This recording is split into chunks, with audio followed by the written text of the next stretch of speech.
그리스도인의 삶이란 내가 원하는 삶에서 하나님이 원하시는 삶으로 변화되어가는 과정이라고 할 수 있겠습니다. 그런 의미에서 그리스도인이란 내가 원하는 나에서 하나님이 원하시는 나로 바뀌어가는 과정에 있다라고 할 수 있겠습니다. 오늘 여러분들은 무엇인가의 과정에 있습니다. 옛사람에서 새사람으로, 육에 속한 사람에서 성령에 속한 사람으로 아직 변화되지 못한 우리들의 내면적 속성에서 성숙을 향해 나아가는 과정 가운데 있다 할 수 있겠습니다. 우리가 어떤 과정에 있다는 것은 하나의 전투 중이라고도 할 수 있겠습니다. 내 옛사람에서부터 새사람이 되기 위한 전투, 과거에서 벗어나 하나님의 미래를 향해 달려가기 위한 전투가 우리 신앙인들이 가지고 있는 믿음의 전투요, 신앙의 전투 아니겠습니까? 창세기 32장에 보면 야곱이 나옵니다. 이 야곱이 형 에서를 만나러 가다가 야복나루에 이르게 되었는데 한밤에 하나님의 사람을 만나게 됩니다. 밤새도록 하나님의 사람과 씨름을 합니다. 씨름을 한다는 뜻이 뭐예요? 내가 지지 않겠다. 상대편은 이기고 말겠다. 하는 이해관계가 충돌되면서 씨름이 벌어지고 갈등이 벌어지는 거 아닙니까? 날이 셀 무렵에 하나님의 사람이 야곱에게 28절에서 이름을 물은 다음에 그 이름을 바꿔줘요. 32장 28절에 보면 이렇게 말씀합니다. 그가 이르되 내 이름을 다시는 야곱이라 부를 것이 아니요 이스라엘이라 부를 것이니.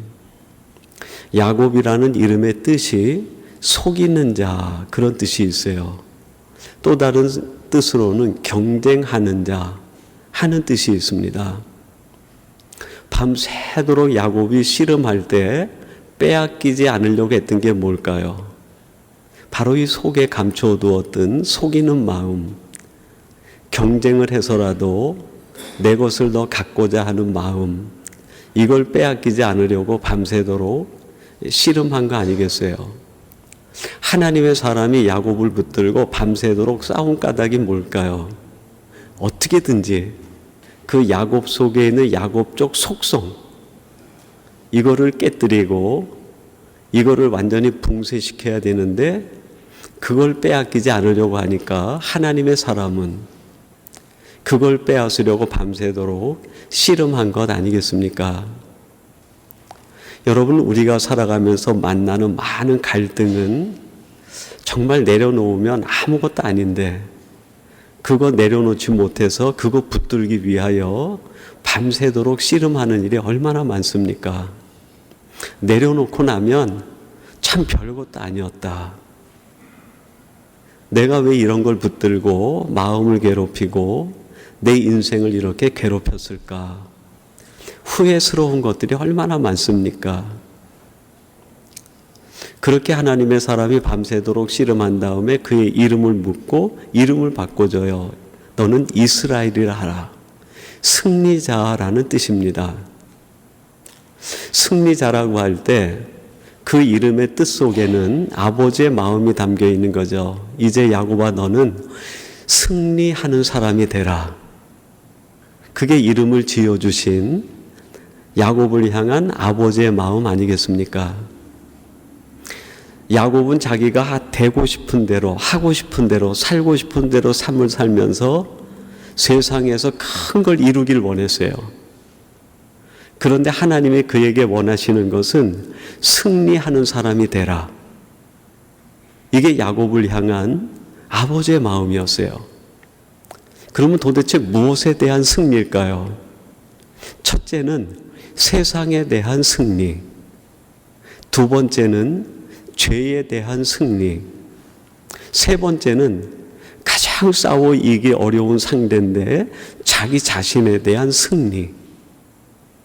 하나님께서 야곱에게 원한 것은 그가 큰 때를 이루고 세상의 거부가 되는 것, 그것이 아니라 승리하는 사람이 되기를 원했던 거예요. 세상 유혹에 대하여 담대하게 승리할 수 있는 사람, 죄에 대하여 단호하게 노라고 얘기하고 순결을 지킬 수 있는 사람, 자기 내면에 있는 모든 인간적인 소욕을 물리치면서 자기에 대하여 승리할 수 있는 사람, 그것이 바로 야곱을 향한 하나님이 원하시는 재창조하고자 하는 사람의 모습이었어요. 여러분, 하나님이 야곱에게 이런 뜻을 가졌다고 하면 오늘 예배하는 우리들에게도 하나님은 동일한 뜻을 가지고 계신 것 아니겠습니까? 마태복음 16장에 보면 베드로의 정말 유명한 예수님에 대한 신앙 고백이 나옵니다. 그 신앙 고백을 한 다음에 예수님께서 17절, 18절 말씀에 보면 칭찬과 함께 그의 이름을 바꿔줘요. 17절에 보면 바요나 시몬아 내가 복이 있도다. 그의 옛 이름은 시몬이었어요. 시몬의 아들 이 베드로였는데 그게 그의 이름이 돼버린 거예요.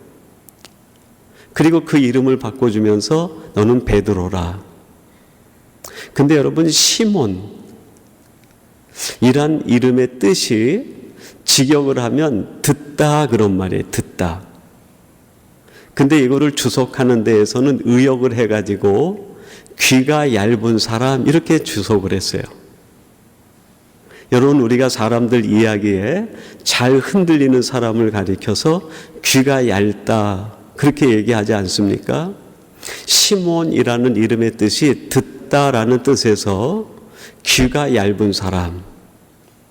그래서 어떤 주석책은 흔들리는 사람, 요동하는 사람, 그게 시몬의 특징이라는 거예요. 시몬의 옛 성품은 흔들리는 사람이었어요. 한 곳에 머물고 깊이 뿌리를 내리지 못하고 요동하는 사람이라는 거예요. 그 사람의 이름을 무엇으로 바꿔줬습니까? 베드로, 반석이란 뜻이에요. 거대한 바위. 반석의 특징이 뭡니까, 여러분? 흔들리지 않는 거예요. 요동하지 않는 거예요.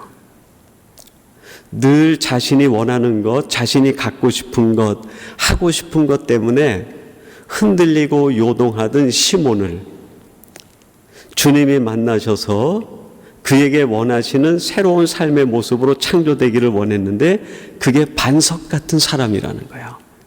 흔들리지 않는 사람이 됐으면 좋겠다. 요동하지 않는 사람이 됐으면 좋겠다. 근데 17절에 보면 바요나 시몬아 내가 뭐라고 말합니까? 복이 있도다.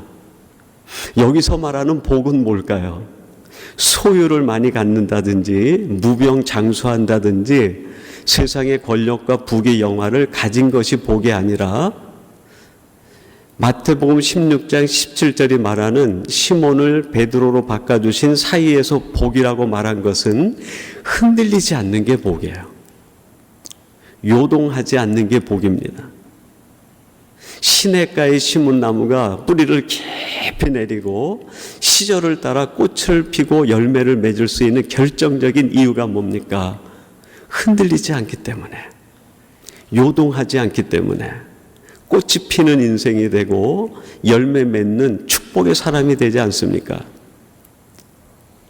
여러분, 신앙적으로 마태복음 16장이 말하고 있는 복은 소유 개념이 아니라, 재물 개념이 아니라, 눈에 보이는 현상적인 것이 아니라 심미적이고 영적인 거예요. 흔들리지 않는 거예요. 세상에 어떤 일이 내게 유혹과 갈등을 주더라도, 세상에서 어떤 환난의 바람과 풍파가 오더라도 흔들리지 않는 거예요. 말씀의 뿌리를 내리고 예수 그리스도에게 깊이 믿음의 뿌리를 내리고 흔들리지 않는 것, 그게 복 중에 복이라는 거예요. 오늘 본문에 보면 빌립이라는 사람이 나옵니다. 오늘 본문 26절 상반절에 보니까 빌립과의 만남, 주의 사자의 만남을 짧게 이렇게 표현합니다. 주의 사자가 빌립에게 말하여 이르되 그랬어요. 빌립에게 하나님이 보내신 주의 사자가 나타나서 그에게 뭔가 말하여 일렀다라는 표현입니다. 빌립에게 도대체 하나님께서 사자를 보내서 무슨 말씀을 하고 싶었을까? 이게 퀘스천이죠. 빌립이라는 이름의 뜻이 말을 사랑하는 자라는 뜻이에요. 여기에서 말하는 말은 우리가 이야기하는 이 스피치 이런 것이 아니라 달리는 말을 의미합니다. 홀스를 의미해요. 빌립이 살던 주후 1세기경에 말은 가장 높은 벼슬이나 위치를 상징하는 것에 쓰이는 하나의 상징적 의미가 있었어요. 여러분, 오늘이 종려주일이고 또 고난주일로 들어가는 주일 아닙니까? 예수님께서 종려주일에 예루살렘의 성에 올라갈 때 뭘 타고 올라가십니까? 나귀를 타고 올라가요. 그랬더니 사람들이 나귀를 타신 예수님을 보고 뭐라고 얘기합니까? 어찌 왕된 자가 말을 타지 않고 나귀를 타고 오느냐? 그 이야기를 들은 일단의 사람들이 스가랴의 말씀을 회상하면서 그는 겸손하여 스스로 나귀를 타셨다라고 주석을 달아줬어요. 무슨 뜻입니까? 당시 사람들이 생각하는 왕들은 나귀를 타지 않아요. 다 높은 말을 타는 거예요. 말을 사랑한다라는 빌립의 이름의 뜻이 담겨있는 상징은 그 시대 사람들이 무엇을 추구했는가 하는 걸 보여줘요. 어찌 그 시대 사람들 뿐이겠어요. 오늘 이 시대를 사는 우리들도 모두가 높은 말 타기를 원하지 않습니까? 왕이 되기를 원하고 높아지기를 원하고 1등 되기를 원하고 최고가 되기를 원하는 그것이 이 시대의 일반적 현상 아닙니까? 그런 의미에서 빌립은 이 땅에 있는 모든 사람들의 속성을 대변하는 말을 사랑하고 말을 타고 싶어하는 사람들을 상징하는 의미가 있다고 할 수 있어요. 자신이 하고 싶은 것, 원하는 것, 이루고 싶은 것을 통해서 높은 말을 타고 싶어하는 그 빌립에게 하나님이 사자를 보냈어요. 사자를 보내서 말하여 이르되 꼭 하고 싶은 말이 있었다는 거예요. 도대체 무슨 말씀이었을까요?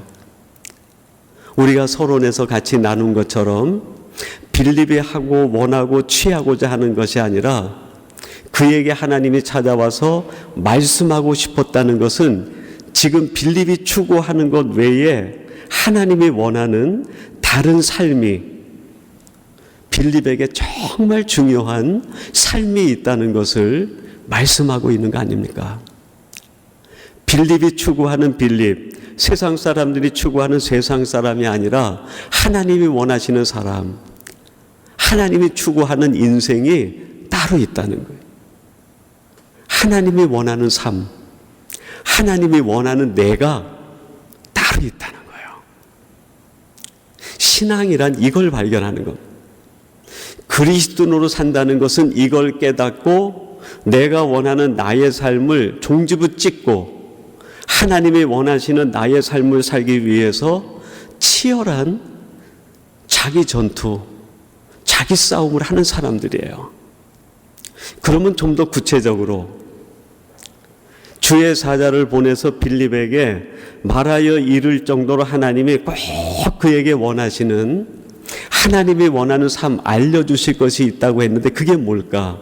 두 가지라고 할 수 있어요. 첫째는 자신이 가고 싶은 곳이 아니라 가야만 되는 곳으로 가라. 이걸 전하고 싶었어요. 26절 하반절 말씀 우리 한번 같이 봉독해 보겠습니다. 26절 하반절 일어나서부터 우리 한번 같이 봉독합니다. 시작. 일어나서 남쪽을 향하여 예루살렘에서 가사로 내려가는 길까지 가라 하니 그 길은 광야라. 원래 이 빌립은 예루살렘 교회에 스데반을 포함한 7명의 집사들이 선택을 될 때 선택됐던 집사님 중에 한 분이에요. 그가 다니던 교회는 예루살렘 교회고 그의 삶의 터전은 예루살렘이었어요. 그런데 사도행전 6장 7장에 보면 유대인들의 극심한 박해가 예루살렘에 본격화되어지게 되고 7장에는 어떻게 됩니까? 스데반이 순교하는 일이 일어납니다. 그리고 8장 들어가게 되면 8장 1절에 사도들 외에는 모든 사람들이 흩어졌다고 얘기합니다. 흩어진 이유가 뭡니까? 더 이상 예루살렘에 남아있을 수가 없었어요. 유대인들이 얼마나 기독교인에 대하여 집요하게 박해를 하고 핍박을 하고 기독교인인 것이 드러나게 되면 생명을 빼앗는 일은 다반사로 일어나는 거예요. 그래서 사도들이 예루살렘 교회를 끝까지 지키고 나머지 7 집사 스데반 외에 6명의 집사와 성도들이 다 뿔뿔이 흩어진 거예요. 나중에 다메섹이 사도행전 9장에 보면 어디까지 올라가서 크리스찬들을 붙잡으려고 합니까? 다메섹까지 올라가요. 아수르 인접 지역인데 그것은 이스라엘 유대 지역의 가장 북쪽 지역입니다. 지금 빌립이 있는 곳이 어디입니까? 사마리아예요.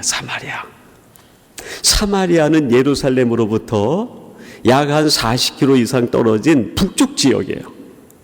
북이스라엘의 정치적 수도가 있었던 곳이죠. 빌립이 지금 진행하는 내가 가고자 하는 방향은 북쪽이었어요. 그쪽이 자신이 생각하는 안전지대였고, 그리고 그 지역도 사마리아가 끝이 아니라 유대 지경의 가장 변방인 그리고 아수르 지역으로 넘어가는 다메섹 지역까지 사울이 크리스찬들을 핍박하기 위하여 가려고 했다고 하면 추측컨대 빌립의 여정도 어쩌면 다메섹일 수 있어요. 북쪽 끝까지 가는 겁니다. 근데 그 사마리아에 있을 때 주의 사자가 나타나서 그에게 말하여 이르되 26절 하반절에 뭐라고 말합니까? 남쪽으로 향하라. 남쪽으로 내려가라. 남쪽만 얘기했다고 하면 부담이 덜할 수 있어요. 그 다음에 뭐라고 얘기합니까? 예루살렘 가사로까지 내려가라. 예루살렘이 어딥니까? 지금 극심한 박해가 이루어지는 장소예요. 스데반이 죽은 곳, 믿는 자들이 붙잡히기만 하면 생명을 빼앗기는 자리, 부원 설명하지 않아도 부담되는 자리고 힘든 자리고 피하고 싶은 곳이에요. 할 수만 있으면 핑계를 대서라도 피하고 싶은 곳이 예루살렘이고 지금 주의 사자가 말하는 남쪽 방향이에요. 여러분, 때때로 하나님이 우리에게 나타나셔서 이렇게 말씀할 때가 있어요. 내가 생각하는 방향은 북쪽인데 하나님이 기도 중에 말씀 중에 북쪽이 아니라 남쪽으로 가라는 거야. 그 남쪽이 오아시스가 아니라 여러분 유대 지경을 누구보다 잘 알고 있는 빌립이 볼 때 그쪽은 척박하게 그지없는 광야인 거예요. 그 길은 광야라. 아무것도 없는 곳이에요. 근데 그곳으로 가라는 거예요. 신앙이 뭡니까? 내가 생각하는 북쪽인데 말씀한 것이 남쪽일 때 방향 전환하는 게 그게 신앙이에요. 신앙인으로 산다는 게 뭡니까? 내가 방향을 정했지만 하나님께서 그것이 아니라 이쪽이다라고 말할 때 내가 정한 방향을 내려놓고 하나님이 말씀하시는 그곳으로 한 걸음 한 걸음 나가는 게 그리스도인의 성숙한 모습이고 신앙의 모습 아닙니까?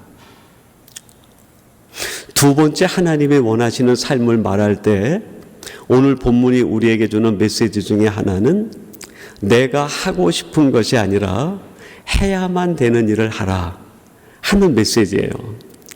우리 본문 31절 말씀, 우리 한번 같이 봉독해 보겠습니다. 31절 말씀 같이 봅니다. 시작. 대답하되 지도해 주는 사람이 없으니 어찌 깨달을 수 있느냐 하고 빌립을 청하여 수레에 올라 같이 앉으라 하니. 빌립이 그 주의 사자가 가르쳐 주는 대로 자기는 북쪽으로 가고 싶었지만 남쪽 예루살렘 광야길로 가라 해서 그 길로 발길을 돌려서 내려가는 중에 한 사람을 만나요. 그 사람이 에디오피아에서 온 간닥의 여왕의 국고를 맡은 내시입니다.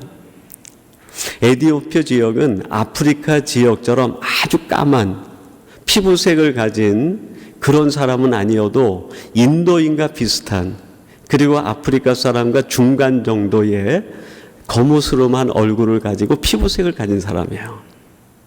멀리서 봐도 이방인인 것이 느껴집니다. 빌립이 누굽니까, 여러분? 유대인 중에 유대인이에요. 유대인들에게는 오래된 전통과 습관에 의해서 그들 마음속에 거리감이 만들어진 것이 있었어요. 이방인들을 볼 때 거리감이 있고 이방인들과 함께 있는 것에 불편함이 생겨요. 이방인들과 마음이 편할 리가 없습니다. 그런데 지금 그 에디오피아 내시가 빌립에게 올라와 수레에 같이 앉자 그랬는데 빌립이 그 자리로 올라가 이 내시와 함께 자리를 잡은 거예요. 사도행전 10장에 보면 베드로 얘기가 나옵니다. 이 사마리아에 큰 복음의 역사가 일어났다는 이야기를 듣고 예루살렘에 있었던 베드로가 그리 내려갔다가 욥바로 내려갔어요. 욥바의 그 무두장이 시몬의 집에 있는데 난 12시 시간의 기도 중에 환상을 봅니다. 하늘로부터 큰 그릇이 내려오는데 그 그릇 속에 유대인들은 먹지 못하는 레위기의 규정에 따르면 부정한 짐승들이 가득 담겨 있는 거예요. 근데 주의 사자가 그것을 받아 먹으라는 거예요. 그래서 베드로가 얘기합니다. 이거는 부정한 것이라 내가 먹을 수가 없습니다.